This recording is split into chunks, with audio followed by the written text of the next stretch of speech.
Oh, fuck, it's not even been 2 weeks and fuck, I'm already tired. Okay, so it's Friday, January 31st. One day away from tariffs. What a fucked up thing that was. I woke up this morning and it was like, oh, tariffs aren't happening until March 1st. Last night it was Saturday, February 1st. Maybe include oil, maybe won't include oil. And then, like I said, this morning it was no. And then, fuck, an hour later, it's like yes. And maybe it will include oil, maybe it won't include oil. I mean, fuck. I tell you. I just, yeah, elect a clown and you get a circus. I don't think that he has any fucking idea. Actually, what I think is happening is he's getting a lot of pushback from Republican members of Congress and senators who are up for re-election in the midterms.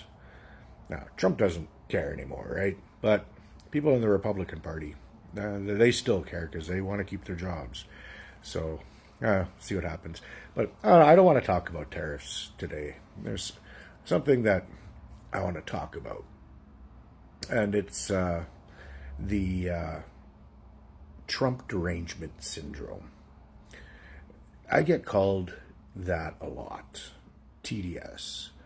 I always say, oh, that dumb shit. Yeah, it makes sense, right? But no, TDS.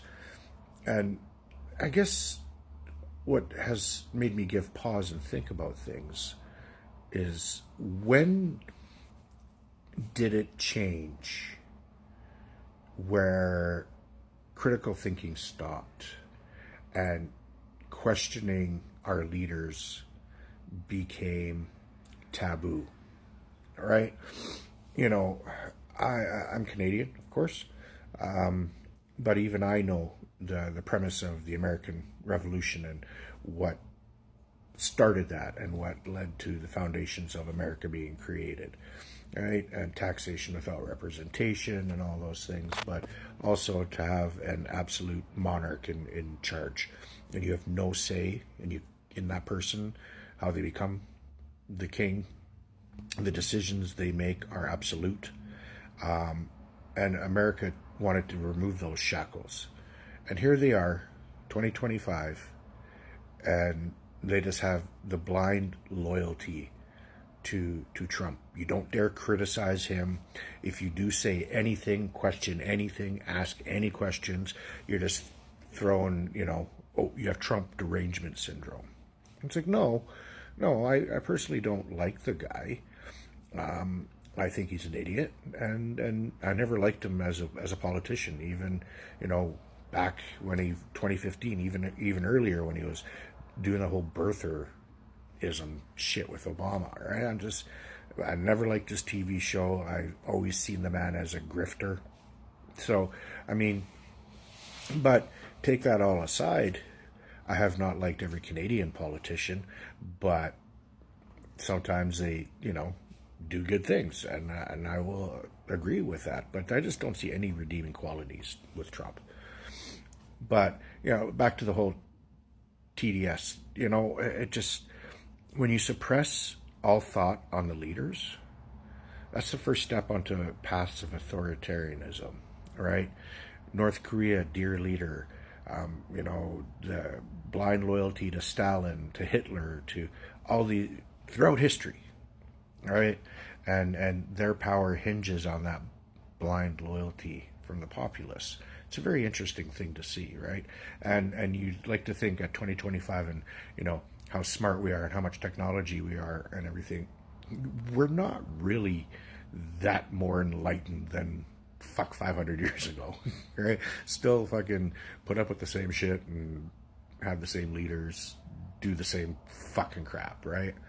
But yeah, it's really unnerving to see that whenever you do make a critical comment about Trump in particular, that is always the clap back, you just got Trump derangement syndrome. And I was like, no, I don't have fucking Trump derangement syndrome. I just think the guy's a fucking idiot no matter what, But yeah, the ability to be able to have political discussions, and even I'm guilty of it too. I find sometimes I get snarky and snippy in some comments. You know, if I got a complete total idiot who's making a comment on something, I just, you know, have the urge just to clap back and, you know, whatever. And I've tried to stop doing that, right? Because it's really easy to shit on MAGA and people like them who believe Trump and Pierre Poilievre in Canada and Danielle Smith and, you know, all the crappy, shitty politicians that we have. But you're not going to change somebody's mind if you belittle them, if you mock them, if you question their decision-making ability. It's not how you engage people. That's not how you get people to change their minds, right? You can sit there and hope that maybe they'll see the light and, you know, come clear and be like, oh, I see the error in my ways and change, right? But it doesn't always happen. So you gotta be patient. You gotta kind of furry.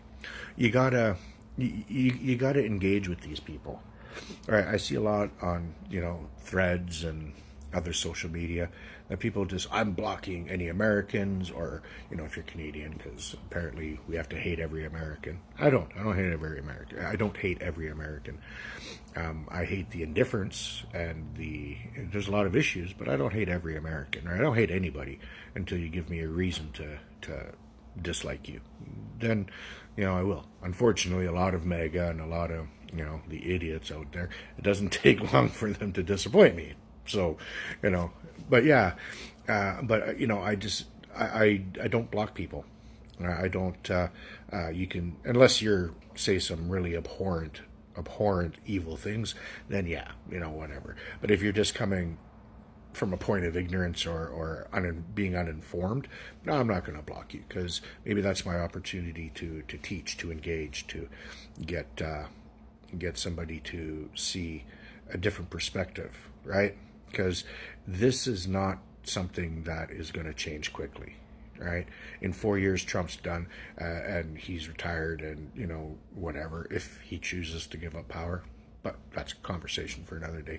But even after 4 years' time, MAGA's not going to just disappear with Trump being done. It'll just continue on with the next iteration of whoever's leading that movement, right?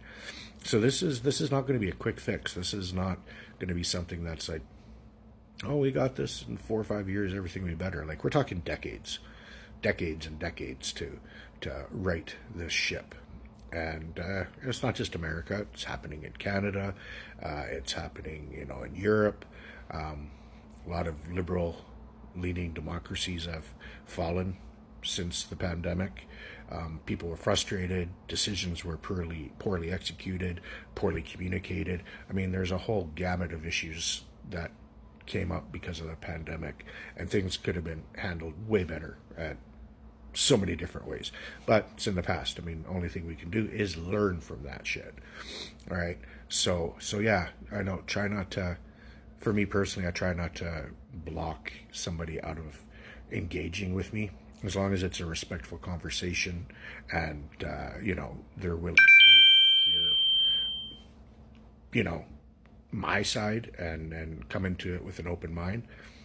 Okay, then I'm willing to engage, right? And I think that's important because, like I said, you're not going to change people's minds and get them to your cause if you call them names, if you call them stupid, if you call them, you know, fascists. I don't call a person fascist unless they're outright being fascist.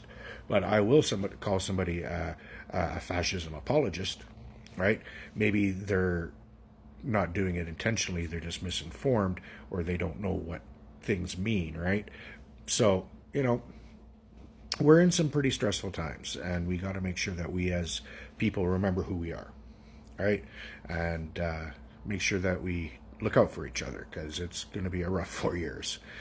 Anyway, it's Friday, and it's 6:30, and I think I'm done, unless something exciting happens, and then I'll hop on and make another video, and if not, well, I'll chat tomorrow.